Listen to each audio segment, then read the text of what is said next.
So welcome back to our channel. आज की video में मैं आपको बताऊंगा कि फंक्शंस में जो आर्ग्यूमेंट्स होते हैं और जो पैरामीटर्स होते हैं वो कितने टाइप के होते हैं और एक एक करके उसका प्रैक्टिकल करेंगे। बहुत छोटी सी वीडियो, ज़रा ध्यान से देखिएगा शुरू से आखिर तक। हम लोग आज यहाँ पर क्या करने वाले हैं, एक फंक्शन बनाएंगे।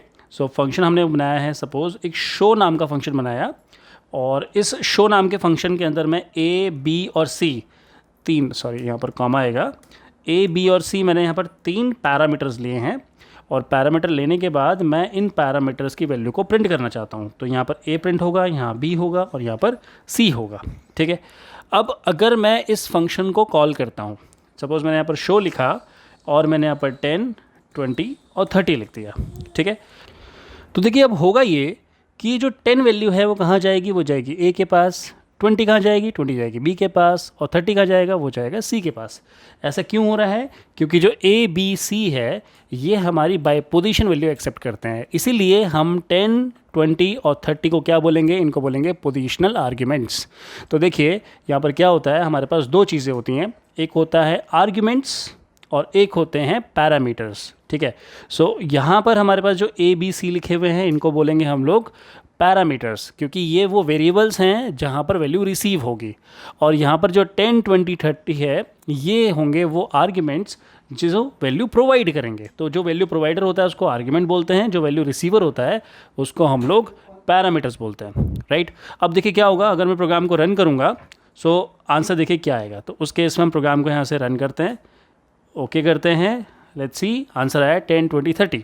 तो ये सीरियल ऑर्डर में वैल्यू को ट्रांसफ़र करेगा और एक एक करके वैल्यू प्रिंट हो जाएगी। ठीक है। तो ये हो गया आपका पोजीशनल आर्ग्यूमेंट। अब देखिए अगली चीज़ क्या है। सपोज़ करिए मैं यहाँ पर 10, 20, 30 की जगह लिख देता हूँ b is equals to 10, comma c is equals to 30, comma a is equals to 90। तो अब क्या होगा, अब देखिए होगा ये कि जो a की वैल्यू है वो a पे चली जाएगी, ओके। जो b की वैल्यू है वो b के पास चली जाएगी और जो c की वैल्यू है वो c पे चली जाएगी।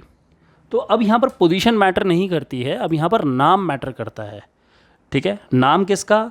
जो हम लोगों ने यहाँ पर डिफ़ाइन किया है, ओके। तो यहाँ पर जो हम लोगों ने नाम डिफ़ाइन किए हैं उसके अकॉर्डिंगली जो वैल्यूज़ होंगी वो उसकी रिस्पेक्टिव नेम के पास चली जाएंगी। तो b चला जाएगा b के पास, c चला जाएगा c के पास और a चला जाएगा a के पास, ओके।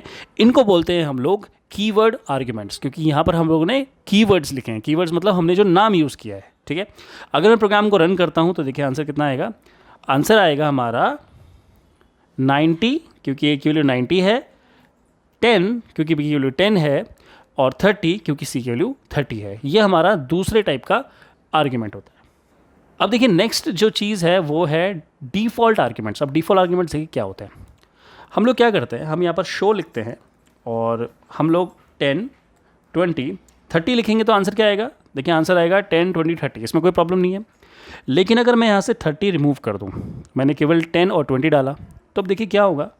जो 10 है वो चला जाएगा ए के पास और जो 20 है वो चला जाएगा बी के पास। प्रॉब्लम कहाँ है? प्रॉब्लम ये है कि सी के पास अभी कोई वैल्यू है ही नहीं, जिसकी वजह से यहाँ पर आपको क्या मिलेगा, यहाँ पर आपको एक एरर मिलेगा। ठीक है। अब देखिए मैं चला के दिखाता हूँ आपको क्या एरर आता है। तो इसके लिए हम प्रोग्राम को रन करते हैं और जैसे ही प्रोग्राम को रन करेंगे तो देखिए एरर आया। तो क्या एरर आया, ये बोल रहा है शो फंक्शन मिसिंग 1 आर्ग्यूमेंट, मतलब सी के बारे में बात कर रहा है। ठीक है। तो ऐसे में हम क्या कर सकते हैं, ऐसे में हम ये कर सकते हैं कि सी की एक स्पेसिफिक कोई वैल्यू प्रोवाइड कर दें। सपोज़ कर मैं इसकी वैल्यू 150 प्रोवाइड कर देता हूँ। होगा ये कि जो 10 है वो 10 चला जाएगा ए के पास, 20 चला जाएगा बी के पास और जो सी की वैल्यू है स्टोर्ड बाय डिफ़ॉल्ट वो हो जाएगी 150। तो अगर इस प्रोग्राम को मैं रन करूँगा तो आंसर आएगा 10, 20, 150। देखिए तो आंसर कितना है, 10, 20 एंड 150। राइट। तो इस तरीके से हमारा डिफ़ॉल्ट आर्ग्यूमेंट काम करता है, ओके। अब देखिए नेक्स्ट मैं आपको एक चीज़ समझाता हूँ। फॉर एग्जांपल मैं यहाँ पर बी की वैल्यू सेट कर देता हूँ 90। तो बताइए आंसर कितना आएगा। तो देखिए आंसर ये आएगा कि अब हमारा फिर से 10, 20, 150 ही आंसर आएगा। ऐसा क्यों होगा? ऐसा इसलिए होगा कि 10 की वैल्यू तो देखो ए पे चली गई, इसमें तो कोई प्रॉब्लम नहीं है।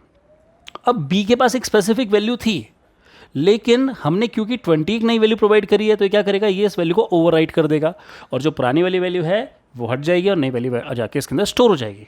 ओके, तो अब आंसर कितना आएगा? अब आंसर आएगा वापस से 10, 20, 150। देखिए चला के देखते हैं आंसर कितना आया। It is 10, 20, 150। अच्छा, अगर मैं यहाँ से 20 भी रिमूव कर दूँ तो आंसर कितना आएगा? आंसर आएगा 10, 90, 150। अब 90 क्यों आया? क्योंकि मैंने बी की वैल्यू नीचे से प्रोवाइड नहीं करी है, इसलिए 90 आया। तो ए की वैल्यू क्या हो जाएगी? 10, बी की वैल्यू क्या हो जाएगी? 90, और सी की वैल्यू क्या हो जाएगी? 150। ओके, अब यहाँ पर एक चीज़ है, यहाँ पर चीज़ एक समझने वाली है। कई बार एग्ज़ाम में भी क्वेश्चन आया हुआ है, छोटा सा क्वेश्चन है बट समझना ज़रूरी है। ज़रूरी ये है कि हमें वैल्यूज़ कहाँ से कहाँ फिल करनी है। जो डिफ़ॉल्ट वैल्यू है हमेशा राइट से लेफ़्ट की तरफ फिलअप होती है। ऐसा क्यों है? ऐसा इसलिए है क्योंकि अगर मैं 10 वैल्यू प्रोवाइड करूँगा तो वो बाय डिफ़ॉल्ट कहाँ जाएगी? वो सीधा ए के पास जाएगी। तो ऑब्वियसली बात है बी और सी के पास वैल्यूज़ होनी चाहिए, तभी तो डिफ़ॉल्ट वैल्यू काम करेगा। अगर मैं ये सोचूं कि जो पहली वैल्यू है 10 ये बी या सी पे चली जाएगी तो गलत होगा, वो चीज़ वो नहीं हो सकती। तो अगर मैं इसमें वैल्यू सेट करता हूँ, फॉर एग्जांपल मैंने क्या किया, ए इज इक्वल्स टू 20 सेट कर दिया और बी में मैंने कोई वैल्यू ही नहीं दी है और मैंने सी के अंदर भी कोई वैल्यू नहीं दी, तो क्या होगा? जो हमारी पहली वैल्यू है 10 वो कहाँ चली जाएगी? ए पे, और बी और सी के पास फिर भी कोई वैल्यू नहीं होंगी, राइट। इस तरीके से आपका फिर से एक एरर जनरेट होगा कि बी और सी के पास वैल्यूज़ नहीं है। तो अब देखिए प्रोग्राम को अगर रन करेंगे तो देखते हैं प्रोसेस क्या कैसे काम करता है। देखिए एरर आने वाला है, शॉर्ट एरर आएगा। देखिए क्या एरर आया? Parameters without a default follows parameter with default. तो इसका कहने का मतलब ये है कि सबसे पहले आप यहाँ पर डिफ़ॉल्ट वैल्यू सेट करिए, उसके बाद नॉन डिफ़ॉल्ट वैल्यू जो मतलब जिसके अंदर पैरामीटर नहीं है वो सेट करिए, ठीक है। तो इस तरह के आपको एरर देखने के लिए मिलेंगे। तो कभी भी एग्जाम में कोई क्वेश्चन आ जाए तो आपको बहुत ध्यान से करना है। कई बार क्वेश्चन ऐसा आएगा कि देखो आपको बताना है कि कौन सा फंक्शन सिग्नेचर बिल्कुल सही है या कौन से पैरामीटर लिस्ट बिल्कुल सही है। तो देखिए इसमें भी प्रॉब्लम है क्योंकि यहाँ पर सी के पास वैल्यू ही नहीं है, ए के पास वैल्यू नहीं है, बी के पास वैल्यू दे रखी है, हो ही नहीं सकता। पहले आपको क्या करना है? आपको पहले सी के पास वैल्यू देनी है। तो लेट्स टेक इट एज 80। अब ये वाला जो फॉर्मेट है बिल्कुल सही है। तो मुझे लगता है ये प्रोसेस अच्छे से समझ आ गया है, बहुत क्लियर कट आपको क्लियरली मैंने आपको समझा दिया क्या प्रोसेस है। अब हम लोग नेक्स्ट वीडियो में मिलेंगे। नेक्स्ट वीडियो में कुछ हम लोग नेक्स्ट टॉपिक के बारे में बात करेंगे। तब तक के लिए goodbye, take care of yourself.